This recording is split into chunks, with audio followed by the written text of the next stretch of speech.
Hey everybody, this is Alan Fine, and I'm here with Debbie Fiorino, who's the Chief Operating Officer for World Travel Holdings, the parent company of Dream Vacations and Cruise One, and we're going to talk about their annual conference that I missed, but I want to be caught up, and she's going to bring it to us here on Insider Travel Report.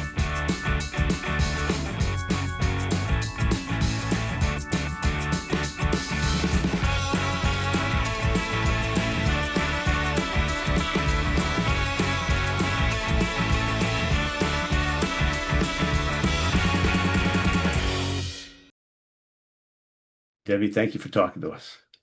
Thank you for having us, Alan. We appreciate it. So the conference was this year's. The energy is always there. Was it different? Can you describe the energy this year? It's so funny. We always say it was the best conference ever, and we wonder how we're going to raise the bar, and it just was. The energy, the positivity, the excitement for the future, and and what I took out of it too was there was a lot of people, obviously, that have been here a long time, doing really well, but there's a lot of new agent advisors there, and they are just so excited about being part of Dream Vacations and what they're seeing already. And just the excitement it was palpable. It was incredible. So, how many attendees did you have? How many franchise owners? How many suppliers, Yeah. media, and your staff? Yeah, so we had over 1,000 people on the ship, on land this year and on the ship because we did the 2 days at a hotel. And we had there was about 50 staff members. We had four media there all week with us. We had it's over 700 agents, advisors, and then the rest of suppliers that were in and out depending on whether it was land or cruise. So lots of representation from everywhere. It was just phenomenal. I was talking with your fearless leader, Brad Tolkien, and I was saying you've outgrown the ship. So, if you had to do the 2 days, mate, would you ever consider doing the whole thing at an all-inclusive or something? Is that We, a possibility? it's always a possibility. We never say no to anything. Doing the land Because you inclusive. sell land. Yeah, absolutely. And cruises worked out really well for us. We know how to throw a conference on a cruise. We know the cruise lines that can support that. The team does a remarkable job. So going into this one with a 5 day princess, the Star Princess, we knew we wanted to, start it off with a couple days on land to see how that would work for us. And it worked better than we could have expected. It was quite honestly flawless. And so next year's 7 days again on a ship. It's back on Royal Caribbean on the Star. But we're always looking at resorts, we're looking at ships, we're looking at whatever is going to make it work. Because a lot of people will say, how do we pick what cruise line we're going to work with? I always say the most important thing is that whatever we do, the team has to be able to support a conference first and foremost. And it's not easy to support a conference of our size, of our nature. And so that's the most important thing. And then secondary is what ship or what location. Right. And as we always say, there's no bad product out there. So it's just a matter of logistics. Let's start talking about the industry. So it's breaking records, both you guys are breaking records both on land and cruise, and 2026 is shaping up to be one of the best years for travel advisors. Why do you think? There is more inventory and more capacity available right now than there has been in a long time. We're post the COVID comeback and all that, but there's so much availability for agents advisors to take advantage of right now. The last 12 weeks, you probably heard this from other interviews that you had, have been the strongest in this company's in the year, in 2025. We're still in 2025. Right. The last 12 weeks have been the strongest, and it's not slowing down. And as we are now in Black Friday week and going into Cyber Monday, we have high anticipation of breaking records there as well. And I listen, there's just no headwinds, despite the political and environment and the economic environment. We don't see any headwinds right now. People are traveling.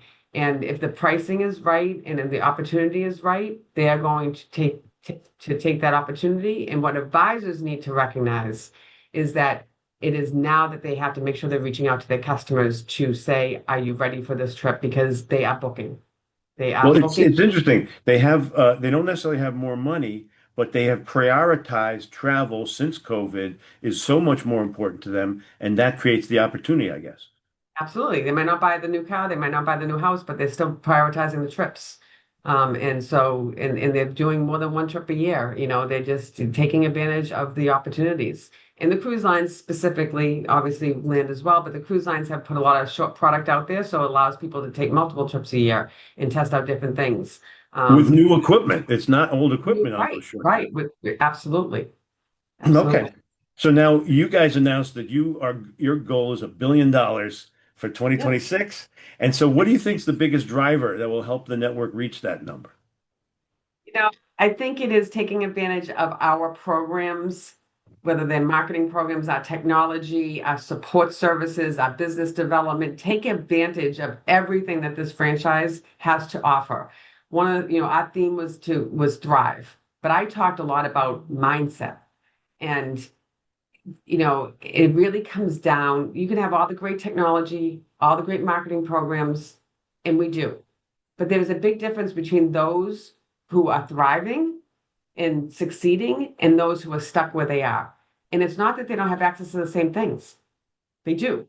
And so it's their mindset going in to have a growth mindset and then take advantage of all those things. They're all there for the same franchise owner, the one that's way up here and the one that's down here. And so the difference is actually using the programs and using them in their mindset. And quite honestly, a little bit of grit, passion, perseverance, doing it day in, being really focused on what you're trying to do, what you're trying to build. That is the difference between very successful franchise owners and ones that are stuck. You guys are really welcoming to the military veterans and spouses, and so it's about 30% of your membership. How do they inform or and work with the culture of Dream Vacation Cruise One? So I think that they are their own. We do recognize them. Like on conference, it was Veterans Day, so we did a lot of things to recognize them. We had a separate meetup for the veterans, but they are very much incorporated into all we do. And I think people that are from the military obviously very proud, but people are proud to have a company, even if they're not military, that supports military veterans. Because like some like myself, I have a significant family. My grandfather, my in-laws, my father, my uncles, my cousins, they're all in the military. And so it's really, I think everyone's really proud of that, not only the company, the military veterans, but people that might not even be. And they bring something, they're used to systems, right? So that's why a franchise works for them. They like systems, they like process, and so they're really good as a franchise owner, and they're really proud. I would think that since you are a sharing group, that they bring a level of discipline or Yes, of just another point of view to share. absolutely, without a doubt. Okay. Let's start talking about MarTech. You are Yes. always improving your marketing and your technology. So my first question is, how much of your AI is inward facing versus outward facing? The reason why I asked the question that way is that I know you're trying to maintain the human touch, and the outward facing AI is the phony kind, Mhm. but it's very helpful. But the inward facing informs your members to be better travel advisors. So how much is which way, inward and outward for the AI? So it's interesting because the way I always answer about AI is we don't have an AI strategy. We have a technology strategy. And so if AI is the solution to whatever you're trying to solve for internally or externally, then that is the solution we're going to use.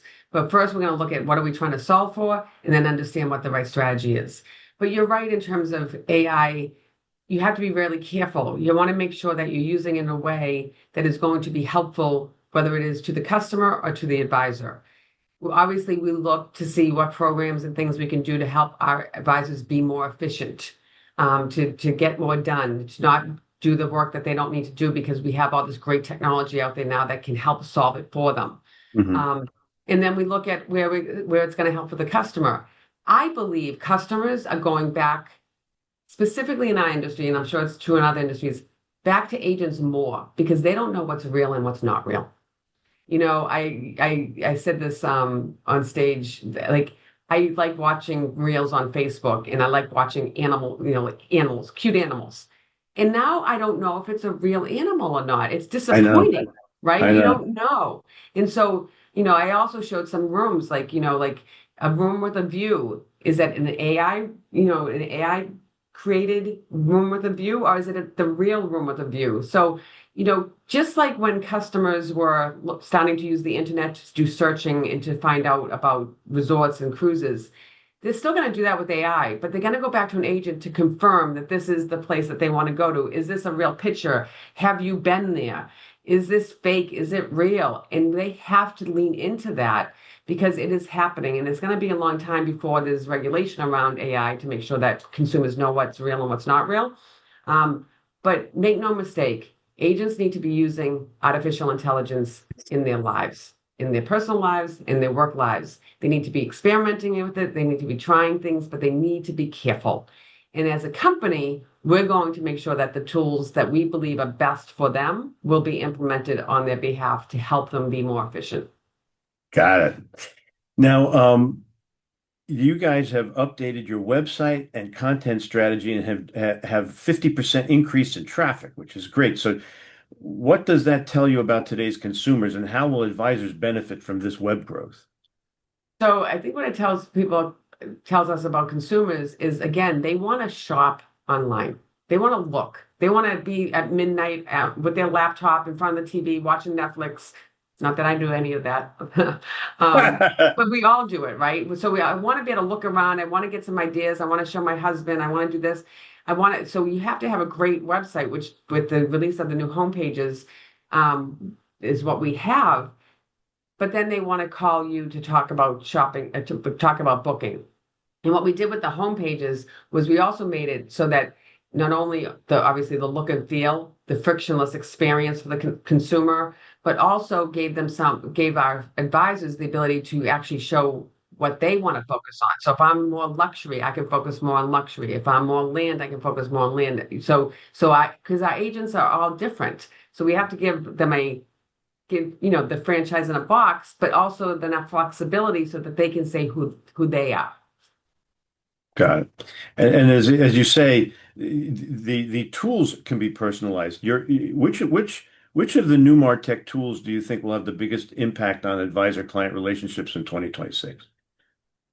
So all the things that we're doing with our email platform, and the ability to do your own emails. So we send out emails on their behalf 2 to 3 times a week, right? So standard, promotional emails that are going out, letting them know what we have, what promotions we have. But the advisors also have an email tool that they use to maybe do a newsletter to get specific to their customers. And that has a lot of AI now involved. So we've seen agents be able to do an entire email campaign through an AI tool. So Really those fast. are very fast and things that they would have never had the time to do in the past, or maybe even understand how to do, right? So the AI tool not only makes it more efficient, AI knows how to do it. And so the tool is built right in there. They already have that today. So that's a significant opportunity for our advisors. Obviously, um, the websites and also getting on our agent directory, which is a directory that we have built with Travel Leaders Network. It's a tool that we white labeled with them, and it gives the ability for agents to get their name out there by being in our directory and do Google searches so that they can really be Great. out there with their communities. Um, and I think I don't want to say I want to say that I think again knowing what your market is and what your market, that's my accent, what your market is and what works best for your market is what's going to be best for you. We have a ton of programs, but which ones are working for you? Working with your business development manager to understand what's going to work if you're marketing online, if you're marketing offline, if direct mail works for you. It just depends on the advisor and how their go-to-market strategy is working for them. I have another tool I want to ask you about, and I know it's been growing and getting easier and more frictionless. What feedback have you gotten from the new group travel tools for online payments and bulk edits? Yes. So we redesigned our group's module a few years ago. It was happening during COVID and launched shortly after COVID. And I always call it the Taj Mahal of the groups programs out there. I know that we have the best groups module out there in the advisor space. And then it just continues to keep getting better and better with the group payments. Um, our group's business has, I don't have the percentage, but has grown significantly over the years. And we always tell, especially new agents, that groups is a great way to start off. Like, go on a cruise and say, I'm going, who wants to come with me? And so that's a great way to grow, to really kick in your business. But we have from full ship charters, some of our agents have done, to partial ship charters, river cruising, taking the entire ships, Emerald and Scenic taking the entire ships. We've seen so many of those things happening over the past few years. It's incredible. And you're in the middle of the first major booking engine rebuild in more than a decade. So, from your perspective, will the new engine and what will it enable the advisors to do? So yeah, so we're currently in progress of redesigning our what we call cruise control, which is our booking platform for the agents, internal reservation system. It is in process of being updated for a much more frictionless user experience, and basically going to make less clicks, easy to find things, quicker for you to reserve, to make your reservations. It's all focused on the user experience, which in the user in this case is the advisor.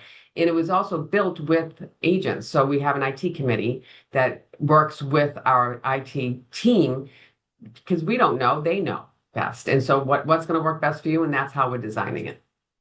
Right. So I'm glad to get an update on that. Now, um, your address is always moving and emotional, but this time, and they sent me a video. This was very powerful. And why did you decide to share your story, and what do you hope advisors will take away from it? Well, it was emotional. I'm going to try not to get emotional now. Um, I shared the story that back in April of 2025, I was diagnosed with breast cancer. I decided to share the story at this time for multiple reasons, personal and professional. One is I had decided not to share my story with the network while I was going through it. And Wow. primarily, the reason why I chose not to share it at that time was because I did not want them to ever feel like they had to give me a pass and that they didn't want to bother me, that they were worried about me. I needed to go through this journey, and I had plenty of people at my headquarters and in my family life that knew supporting me. But I had to go through this journey that way because I just felt like it would send a message of, I'm not available to you right now. And I was fully available the entire time. I am happy to say that I am fully recovered from my surgeries, from my radiation. I feel great. I'm doing all the right things health-wise. I had a great support system around me. And by telling the story while I was talking about Thrive and mindset, I couldn't think of a better matchup. And I think the thing that I learned the most through that journey, and I wanted to get across, and I hope I got across, was that I think what a lot of us do is we try to avoid hardship. We try to avoid things. Sometimes you can't. It's not trying to avoid it that matters. It's how you deal with it that matters because stuff is going to happen and you may never be able to avoid it happening. And that's what this taught me was I couldn't avoid it happening to me, but I could determine how I was going to deal with it. And listen, talking to my family and friends, and I believe them because they're very honest people, I handled it really well. I was very strong during it. I never was poor me. It wasn't about why is this happening to me? It was about how am I going to get past this so that I can move forward, and understand that it's not something that's happening to me. It's something that I just have to deal with and I have to get past. Wow. And so the travel advisors will have hardships. It's something that you can't avoid them. They may happen. And I think, my mindset before this was, how do I avoid the hardships? But they happen. And then it's how do you deal with them? And you deal with and you can either be depressed and mad and upset and let it impact you and have cancer in this case, or still be happy, still have a great summer, still enjoy your family and friends and have cancer in this case, right? So the same thing for them. You can have, a lull in your business and be upset about it and bothered by it and not focus on the things you need to focus on to make it better, or you can actually do other things to make it better. And you're still going to have the lull in the business, right? Right, So right. how are you dealing with it?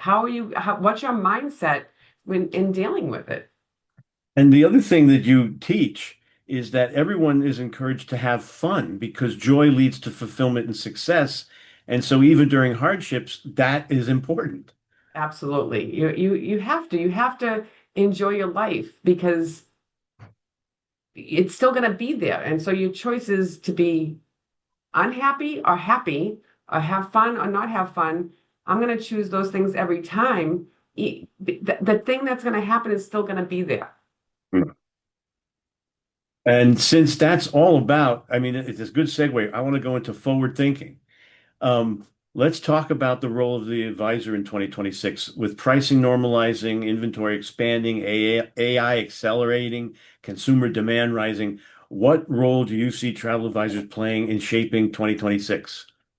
I think this is the best opportunity that they've had in a long time. And I think when you think of some of those, when you think of especially technology and AI on its own, people start saying, well, it's going to end all jobs. No one's going to need us anymore. I actually think it's completely the opposite. I think because of all that, it is a significant opportunity. We have the inventory, we have the pricing, we have the technology to help us be even better advisors than we were before.